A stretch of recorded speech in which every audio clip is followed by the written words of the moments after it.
प्रभु यीशु मसीह के पवित्र नाम में आप सबों को जय मसीह। और आज का जो हमारा विषय है, अपने विश्वास की रखवाली कैसे करें, आज हम मिलकर के इस वचनों को सीखेंगे मेरे प्रियो। और आज मैं आपको 5 बातें आज हम बताने वाले हैं, इसलिए मेरे प्रियो इस वचन को आप ध्यान पूर्वक से सुने। परमेश्वर के दास भजन संहिता 138 से उसका 2 में इस प्रकार से बताता है, मैं तेरे पवित्र मंदिर की ओर दंडवत करूंगा और तेरी करुणा और सच्चाई के कारण तेरे नाम का धन्यवाद करूंगा, क्योंकि तूने अपने वचन को अपने बड़े नाम से अधिक महत्व दिया है। मेरे प्रियो, परमेश्वर के वचन यहाँ हमें बताता है, परमेश्वर ने अपने वचन को अपने नाम से ज्यादा महत्व दिया है। इसलिए जब हम परमेश्वर के वचन को सुनते हैं तो अपने हृदय रूपी भूमि को हमें पवित्र और शुद्ध बना करके परमेश्वर के वचन को सुने और उसको अपने हृदय में गहराई से बसने दे मेरे दोस्त। तभी जाकर के आपके जीवन में यह वचन रूपी बीज जो है काम करेगा। जी हाँ मेरे दोस्तों, इसलिए ध्यान पूर्वक से हम परमेश्वर के वचन को सुने। परमेश्वर के वचन बताता है, पहला है विश्वासी का जीवन प्रेम करने वाला होना चाहिए। आइए हम परमेश्वर के वचन को पढ़ने के लिए निकालेंगे। लूका रचित सुसमाचार उसका 23 अध्याय और उसका 33 और 34 में इस प्रकार से लिखा है, जब वे उस जगह जिसे खोपड़ी कहते हैं पहुंचे तो उन्होंने वहां उसे उनको कर्मियों को भी, एक को दाहिनी और दूसरे को बाएं ओर क्रूसों पर चढ़ाया। तब यीशु ने कहा, हे पिता, इन्हें क्षमा कर, क्योंकि ये जानते नहीं कि क्या कर रहे हैं। और उन्होंने चिट्ठियां डालकर उसके कपड़े बांट लिए। यहाँ पर प्रभु यीशु मसीह को क्रूस पर चढ़ाने के लिए ले जा रहे थे, तो वहां पर 2 डाकुओं के बीच में यीशु मसीह को क्रूस पर चढ़ाया। मेरे प्रियो, परमेश्वर के वचन बताता है, हम जो विश्वासी लोग हैं, हमारा जीवन कैसा होना चाहिए?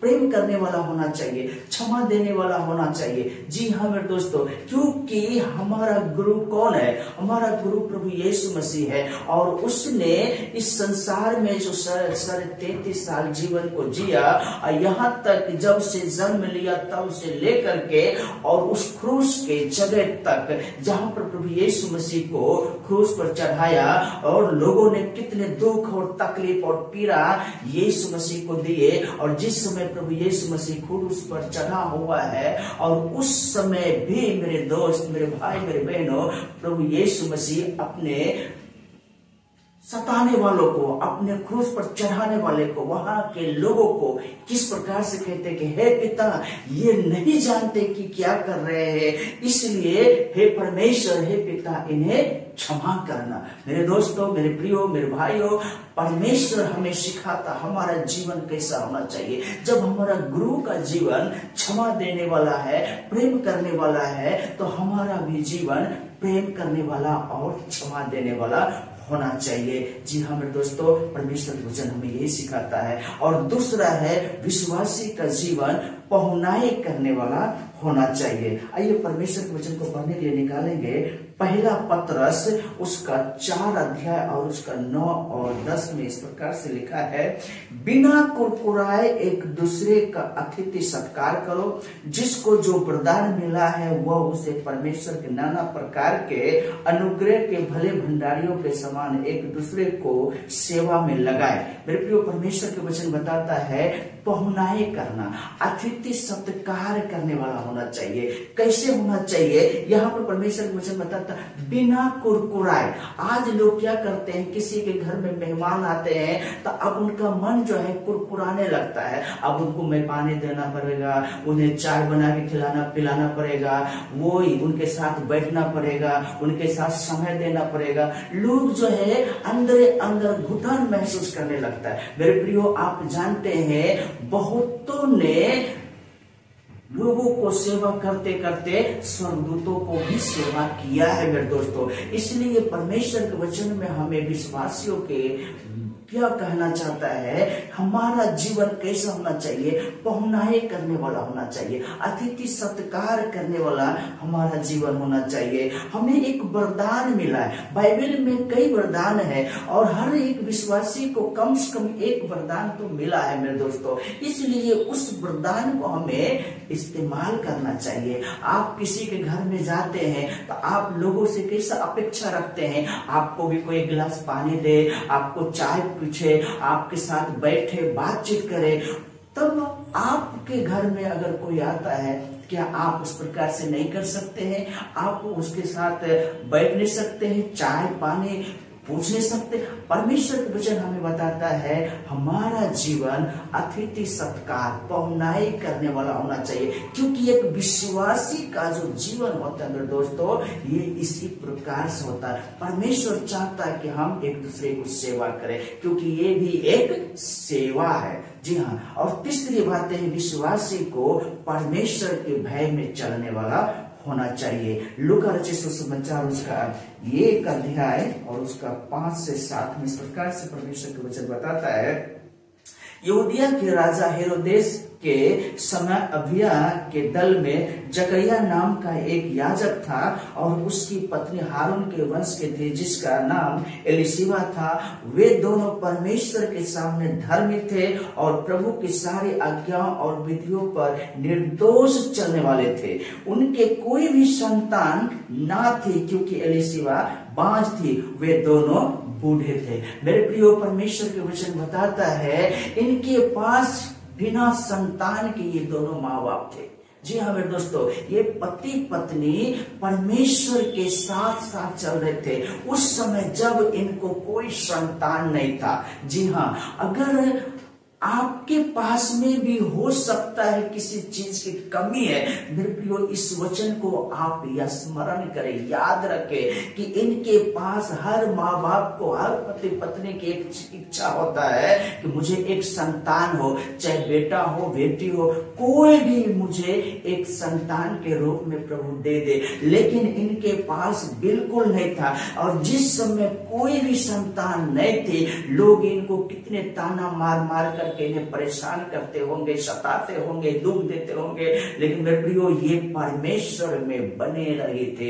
ये दोनों पति पत्नी परमेश्वर के साथ साथ चलने वाले थे, परमेश्वर के भय में चलने वाले थे, परमेश्वर की आज्ञा और परमेश्वर के विधियों को पालन करने वाले व्यक्ति थे। जी हाँ, इसी को कहते हैं परमेश्वर के भय में चलने वाला पति पत्नी, परमेश्वर के भय में चलने वाला विश्वासी। जब कोई नहीं था, जब कुछ भी नहीं था, जब ये खाली खालीपन महसूस कर रहा था मेरे प्रियो, और जब ये परमेश्वर के भय में चला, परमेश्वर के संगति में, परमेश्वर की उपस्थिति में चला मेरे प्रियो, परमेश्वर ने इसे एक पुत्र दे करके आशीषित किया जिसका नाम यूहन्ना बपतिस्मा देने वाला कहलाया। मेरे प्रियो, हम जानते हैं परमेश्वर के भय में चलने से, परमेश्वर के इच्छाओं को चलने से परमेश्वर हमें किसी भी चीज से वंचित नहीं रखेगा। चौथा बात है एक विश्वासी का जीवन देने वाला होना चाहिए। परमेश्वर के वचन को पढ़ने के लिए निकालेंगे नीति वचन उसका 11 अध्याय और उसका 24 और 25 में इस प्रकार से लिखा है, ऐसे हैं जो छितरा देते हैं तो भी उनकी बढ़ती ही होती है और ऐसे भी है जो अर्थात से कम देते हैं और इससे उनकी घटती ही होती है। उदार प्राणी हष्ट पुष्ट हो जाता है और जो दूसरों की खेती सींचता है उसकी भी सींची जाएगी। परमेश्वर के वचन यहाँ पर लिखा है, जो दान देने में, जो दशमांश देने में, जो लोगों को मदद करने में, भलाई करने में दिल खोल करके देता है मेरे दोस्तों, छितरा के देना मतलब दिल खोल करके, जिनको कुछ न कुछ कोई भी आया उनको मदद कर देते मेरे प्रियो, तो परमेश्वर के वचन यहाँ पर लिखा है उसका कभी किसी चीज की घटी नहीं होगी। वो जितना लोगों को दान करे, जितना लोगों को मदद करे मेरे प्रियो, परमेश्वर उनको देते रहता है। और कुछ लोग ऐसे भी हैं जो कि जरूरत के भी कम से कम, जिसको हम कहते हैं दशमांश अगर मान लीजिए 10 रुपया में 1 रुपया है, अगर वो 8 आना देने की कोशिश करते हैं तो परमेश्वर का वचन कहता है उसका घटते ही चली जाएगी। मेरे प्रियो, परमेश्वर का वचन बताता है हमें देने वाला होना चाहिए। बाइबल में ये भी लिखा है उदार प्राणी हष्ट पुष्ट खुशी आनंद के साथ रहता है, और जो दूसरों को खेती सींचता, जो दूसरों को भलाई करता है, परमेश्वर उसका भलाई करता है। इसलिए मेरे प्रियो, हम विश्वासी को देने वाला, मदद करने वाला, भलाई करने वाला, क्षमा करने वाला, प्रेम करने वाला होना चाहिए। परमेश्वर का वचन हमें सिखाता है। 5वां और आखिरी बात है, एक विश्वासी का जीवन भलाई करने वाला होना चाहिए। परमेश्वर के वचन को पढ़ने के लिए निकालेंगे पहला पतरस और उसका 3 अध्याय 9 से 12 में इस प्रकार से परमेश्वर के वचन बताता है, बुराई के बदले बुराई मत करो और न गाली के बदले गाली दो, पर इसके विपरीत आशीष ही दो, क्योंकि तुम आशीष के वारिस होने के लिए बुलाए गए हो। जी हाँ मेरे दोस्तों, परमेश्वर का वचन बताता है बुराई के बदले हमें बुराई नहीं करना है, क्योंकि परमेश्वर ने हमें क्यों बुलाया है? भलाई करने के लिए। बुराई के बदले परमेश्वर का वचन हमें बताता है कि भलाई करो, क्योंकि तुम भलाई करने के लिए ही इस धरती पर यीशु मसीह में विश्वास करके आए हो। मेरे प्रियो, हमें भलाई करने के लिए परमेश्वर ने इस दुनिया में भेजा है, क्योंकि जो